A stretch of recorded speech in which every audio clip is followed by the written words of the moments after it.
Mr. Speaker, I want to thank the Minister of Local Government, Community Development and Member of Parliament for West Kingston, the Honourable Desmond Mackenzie, for a very substantive presentation.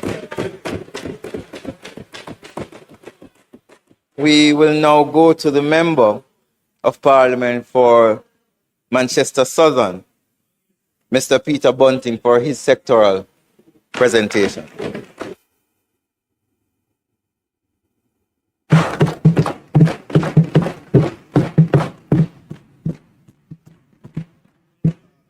You are okay to go, Miss Member. Thank you, Mr. Speaker. And feeling certain that I will not be treated as liberally with time as the Minister of Local Government, let me move quickly to thank my leader and colleagues, family and friends, personal support team, councillors and constituency executive, and last but not least, the proud citizens of Southern Manchester who allow me to stand here today.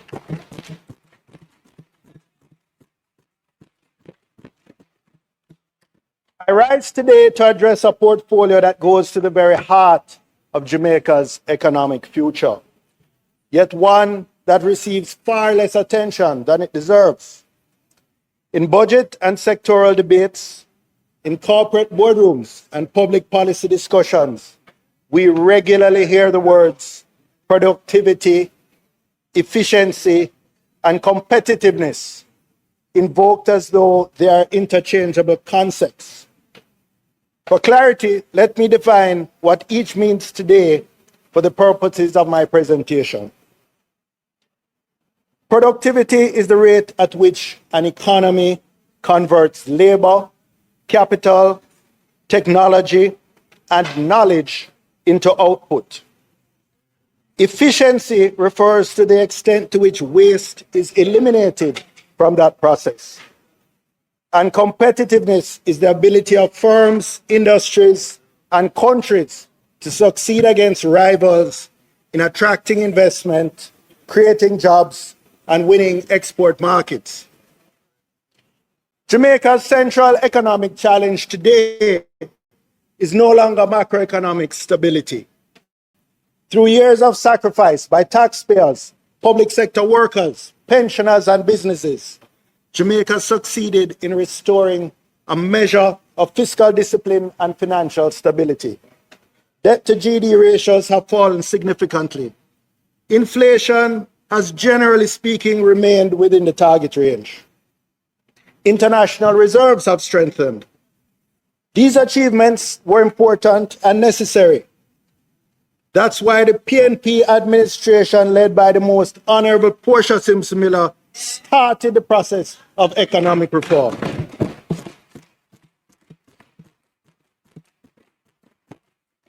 And we did most of the heavy lifting in achieving the successes of the last 14 years. But stability was never intended to be the destination. It was the foundation upon which growth, productivity, and the elusive prosperity could be built. Unfortunately, that transformation has not occurred. If you look at the chart on the screen, it's real GDP growth since 1980. Jamaica's long-term economic growth remains among the weakest in the developing world. Real GDP growth has averaged approximately 1% per annum over several decades. Labor productivity has declined. Foreign direct investment inflows have fallen sharply from their previous highs. Gross fixed capital formation has weakened. Real wages remain under pressure. For too many of our brightest and best, for too long, too many of our brightest and best have had to leave our shores in search of opportunities elsewhere. In short, we have stabilized the economy without transforming it. The IMF, the World Bank, and the OECD have all reached broadly similar conclusions regarding the drivers of sustained economic growth. Countries that prosper over long periods do so because they continuously improve productivity, strengthen institutions, invest in human capital, encourage innovation, and create an environment in which businesses can compete and grow. Countries that fail to improve productivity eventually encounter a ceiling beyond which growth becomes difficult. Wages stagnate and economic opportunities diminish. That is precisely where Jamaica is today. My colleague MP from Manchester, Minister Marks, in her sectoral presentation, cited increased numbers of online transactions, electronic payments, and digital government services as evidence of progress. And while these developments are welcome, I would say, Minister, activity should not be confused with productivity. Yeah.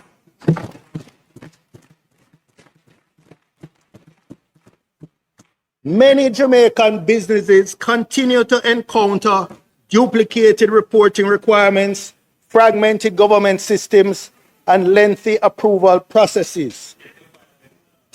Only last week, we heard that more than 70% of transactions in Jamaica are still cash-based, something you would appreciate.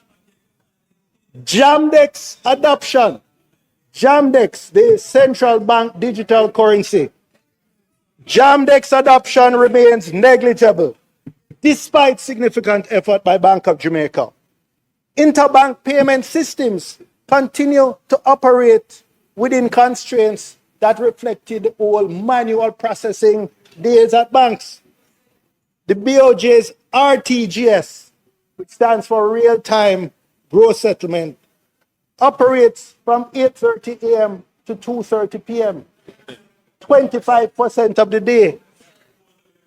Automated clearinghouse, which is the bank clearing system, is still next day payment. This is not appropriate for the needs of a modern 24/7 economy.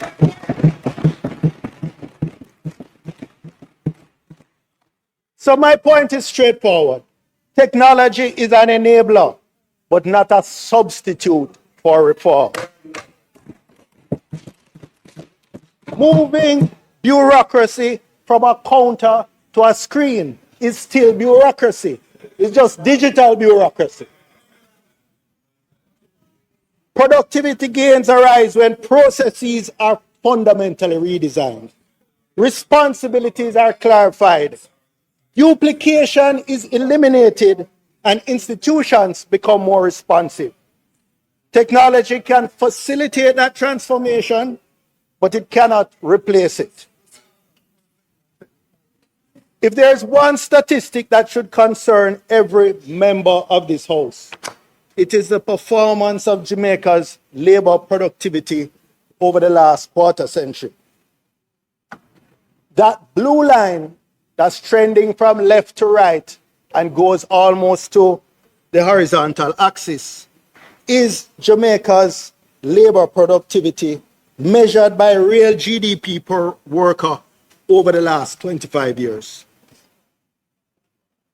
An entire generation has grown up in an environment of declining productivity.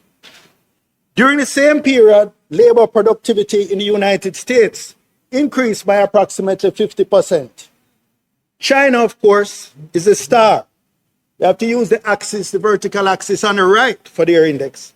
Their labor productivity increased by more than 400% over that period. But closer to home, countries in Latin America and the Caribbean, with which Jamaica competes more directly for investment and export opportunities, have achieved substantially stronger outcomes. But economists often focus on total factor productivity, which measures the efficiency with which not only labor, but capital, technology, and organizational systems are combined.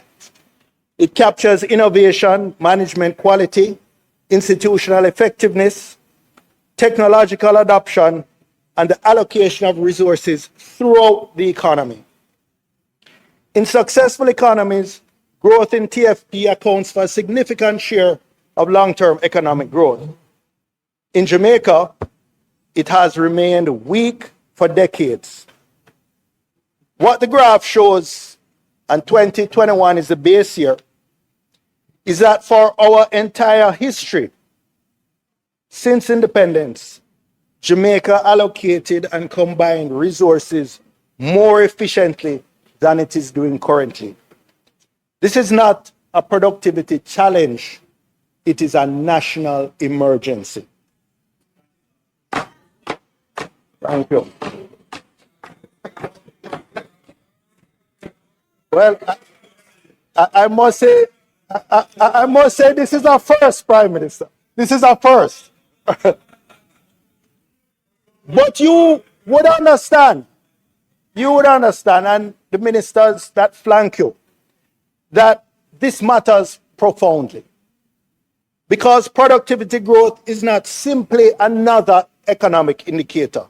It is a primary source of long-term improvements in living standards.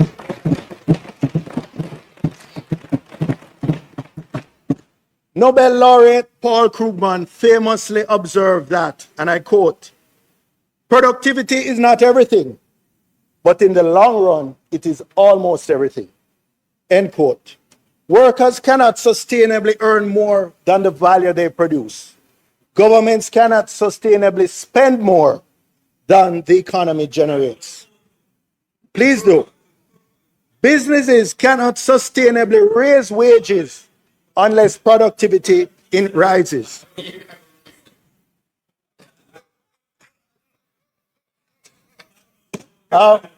Mr. Speaker, I'm reclaiming my time.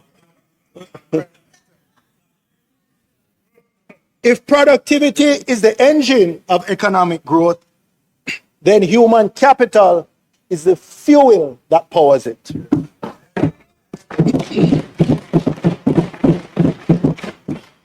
No country has achieved sustained productivity growth without simultaneously improving the skills, capabilities, and adaptability of its workforce.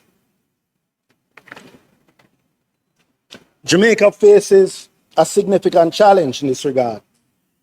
A recent, I believe last week, newspaper article quoted UTEC's president reiterating that of the approximately 30,000 students who sit CSEC exams annually, only about 6,000 or 20% achieve the minimum qualifications generally required for tertiary education. He said UTEC alone could take half of those students, and there are 14 other universities and colleges competing for that 6,000. This means that 4 out of every 5 students leave secondary school without the credentials needed to fully participate in a modern knowledge economy. The education system continues to fail the majority of our students and needs to be fixed.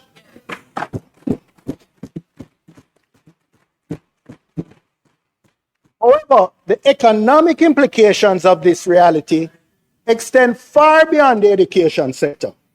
Employers consistently report shortages of workers with adequate literacy, numeracy, technical and digital skills, even while hundreds of thousands of Jamaicans remain outside the workforce.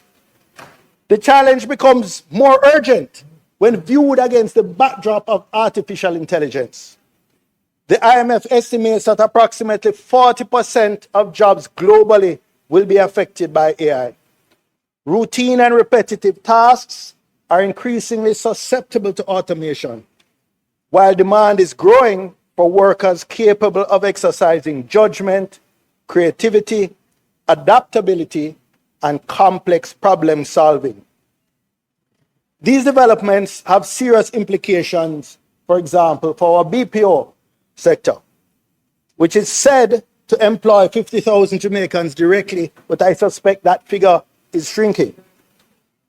The sector back in the day generated employment opportunities and transformed local economies like Mandeville's.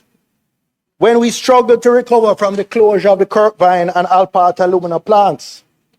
However, many of the functions currently performed in customer service centers and back office operations are precisely the types of activities most vulnerable to automation. My information is that one of the largest companies operating in the BPO sector has already cut its workforce by almost 50%. The Prime Minister, in his budget presentation, identified the low workforce productivity challenge. However, he came with his administration's standard response: new acronyms.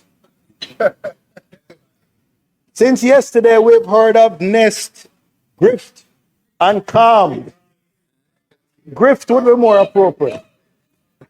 NEST, GRIFT, and CALM. But in that budget speech, the Prime Minister had already introduced NARA, JAMROC, and FAST. But then the PM continued, and I quote, starting in this financial year, HART will introduce a pilot of LEAP. LEAP is the acronym for Learn, Earn, and Prosper. And he went on to say, and we will expand CARE, the community action for rewarding engagement. So, Prime Minister, I acknowledge you have identified the challenge, but I don't agree with your solution to introduce a pilot of LEAP this year. Imagine, Prime Minister, the results of that pilot will probably be evaluated next year. And if it's positive, then maybe LEAP will be widely implemented in year 3. HART is a training institution whose curriculum evolves on a multi-year cycle in an environment where the relevant AI-driven technology changes every few months. This reality demands a fundamental rethink of workforce development policy.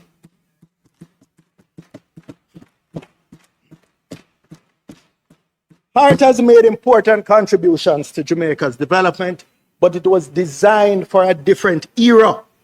The pace of technological change now requires continuous workforce adaptation. The opposition has stated repeatedly that the time has come to transform HART into a workforce development funding institution rather than attempting to deliver training directly in every field. HART should increasingly support employer-driven training initiatives, matching private sector investments in workforce development and allowing workers access to accredited training providers. Such a model would ensure that training resources are aligned with actual labor market demand and not institutional assumptions about future labor demand. We must move from labor supply to talent supply.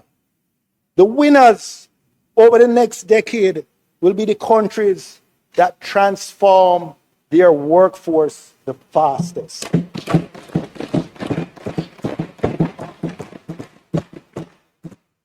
Now I want to turn to the impact on tax policy on the entrepreneurial economy. The chart on the screen shows graphs of tax revenue, the lower blue line, and the other line above is the more comprehensive measure of revenue and grants. That covers what the government extracts from taxpayers in fees, fines, levies, etc., in addition to taxes. That upper line has fluctuated between 27 to to 31% of GDP over the last 10 years.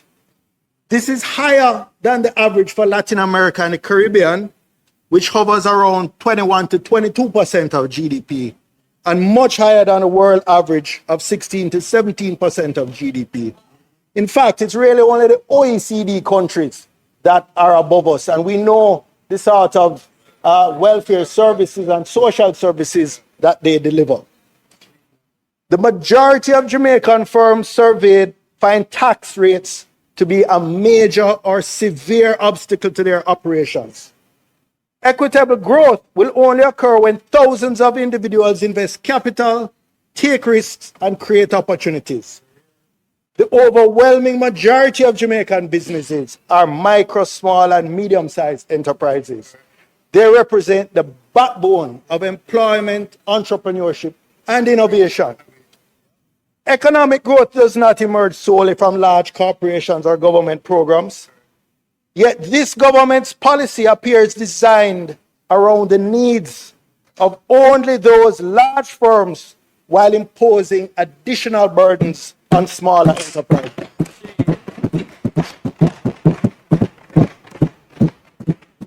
The recent decision to impose GCT of 15% on the revenues of short-term rental accommodation is a prime example. The sector has been a success story, growing rapidly from 60,000 guests in 2017 to over 800,000 in 2024. The short-term rental sector has democratized participation in the ownership of the accommodation sector. It has enabled thousands of Jamaicans all over, in Arnett Gardens, in Rockfort, in different parts of Jamaica, in Manchester, in Hanover, to become tourism entrepreneurs. Unlike the dominant enclave tourism model, a greater share of that dollar remains within the local communities. Property owners, maintenance providers, transportation operators, restaurants, and local suppliers all benefit from stronger linkages to the domestic economy. Yet instead of encouraging this emerging growth sector, the JLP administration has chosen in Nicodemus fashion to respond with additional taxation in the depths of the night. Any justification that the move is a necessary measure to level the playing field in the accommodation sector is just plain poppycock.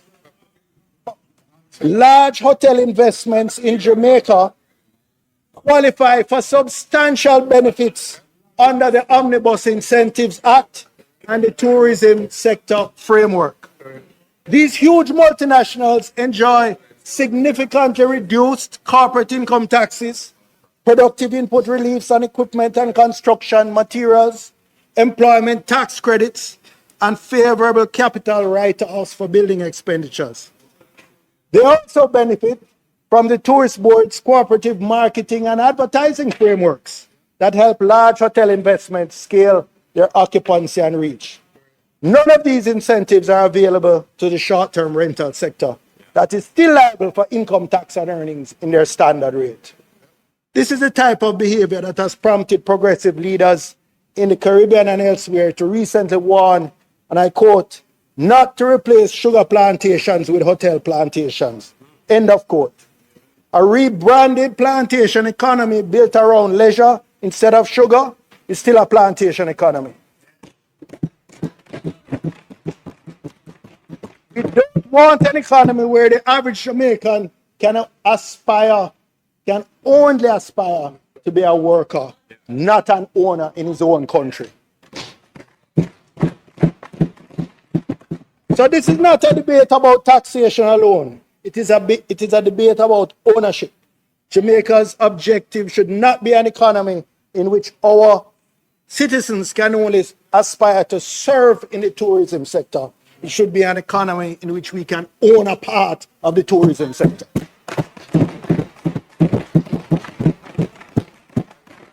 Another example of bad tax policy comes from a point I made in the 2018 sectoral debate. It's worth repeating at this time when geopolitical tensions have sent fuel prices skyrocketing and the pass-through inflation now threatens our country. Still struggling to recover from Hurricane Melissa, with the prospect of increased interest rates to battle this pass-through inflation. These high fuel prices will provide a tax windfall for the government because of the ad valorem SCT on fuel. I say now is the time to give both businesses and consumers some badly needed relief.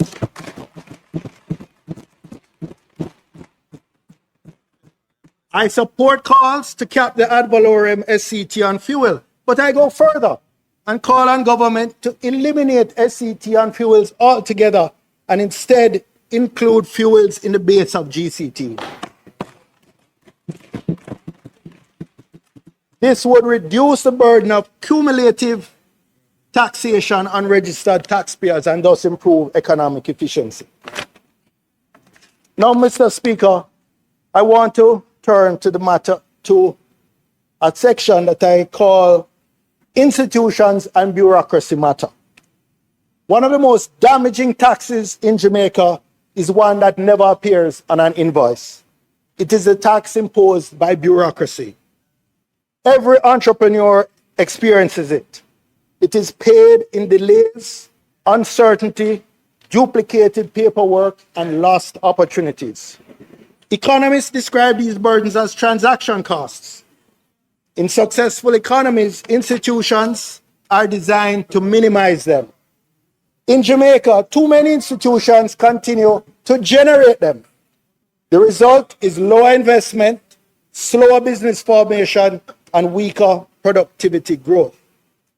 But productivity, and I want you to listen to me carefully, productivity is not solely an economic issue. It is also a governance issue.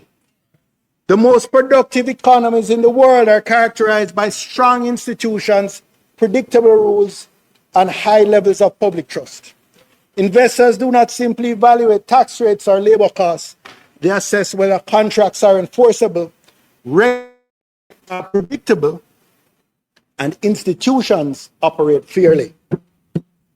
Recent controversies involving the treatment of independent oversight institutions should concern anyone interested in Jamaica's competitiveness.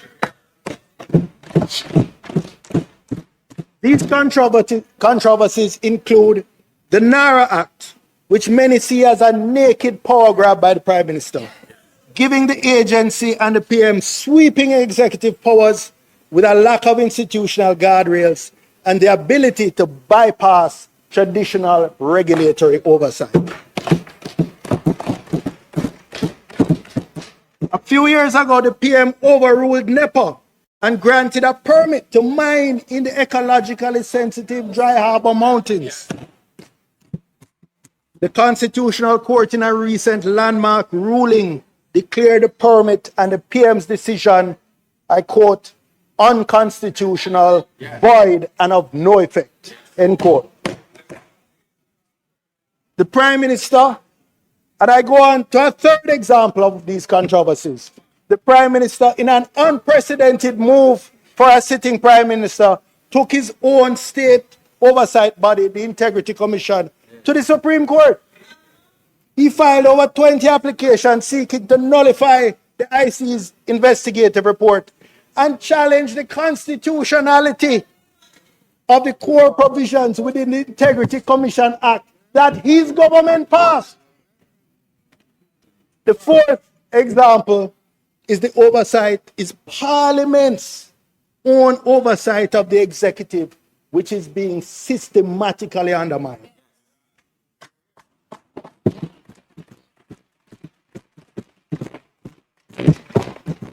Presiding officers have abandoned any pretense of impartiality, and a 3-month delay in tabling the recent IC investigative report on the FLA is one example. Ministers sitting on parliamentary oversight committees, such as the PAC, are examining AG's reports for periods covering their own stewardship, which is crazy. Even where there are allegations of improper ministerial interference. Government members on the PAC and PAC appear to do everything to obstruct the work of the committees. Even yesterday, with the email system not working, there was a sheet that went around asking who had received the email from the committee clerk of the PAC's annual report. Every opposition member confirmed receipt of the email, and every government member denied receiving it. This is from their own party. Independent media is also a critical oversight role in democracies. In Jamaica, our remaining independent media houses and investigative journalists are barely surviving. They're in the intensive care unit. There is an acute viability crisis for legacy print and broadcast organizations worldwide, and Jamaica is no different. Many close or merge, while others survive only as propaganda outlets for wealthy oligarchs or authoritarian governments. Given what is happening with our oversight institutions, and I draw your attention to the chart, given what is happening with our oversight institutions, it should not be surprising that net foreign direct investment inflows as a percent of GDP have declined to between 1.5% and 2% since 2020. This is less than a third of what we received as recently as 2015 and 2016, when net FDI exceeded 6% of GDP. Investors value certainty. Entrepreneurs value predictability. Businesses make long-term commitments when they believe that rules will be applied consistently and institutions will operate independently. Yes. Strong institutions encourage investment because they reduce uncertainty.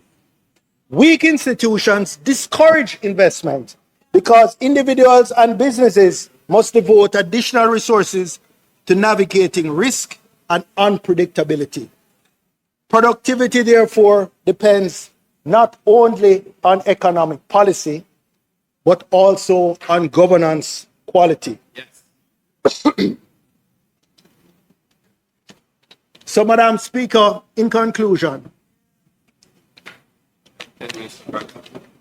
the story of the last 14 years was stability.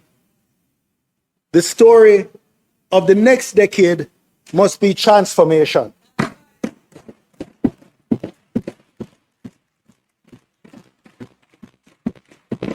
Jamaica does not suffer from a shortage of talent, nor does it suffer from a shortage of ambition. Jamaica doesn't suffer from a shortage of entrepreneurial spirit. What Jamaica suffers from is a shortage of systems that allow our people to realize their full potential. The Jamaican worker is not the problem. The Jamaican entrepreneur is not the problem. The Jamaican student is not the problem. The problem is that too often we ask our people to compete globally while forcing to operate inside systems that belong in the past.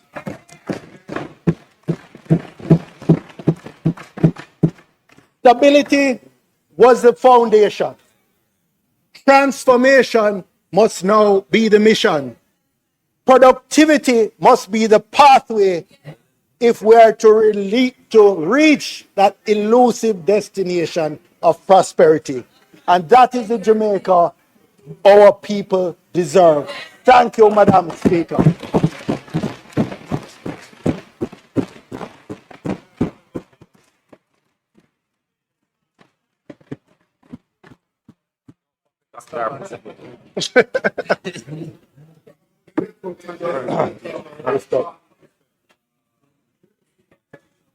You have lifted the bar.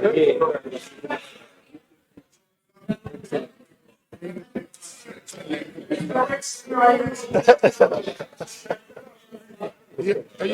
you last one? Let's go. There's money.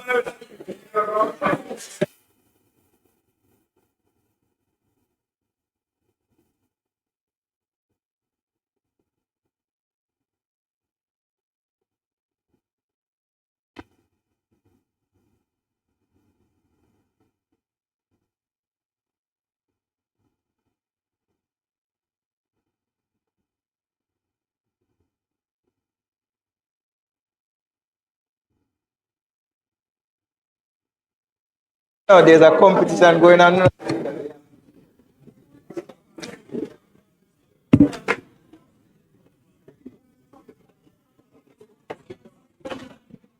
House Leader. Yes. Thank you very much, Madam Speaker. I want to thank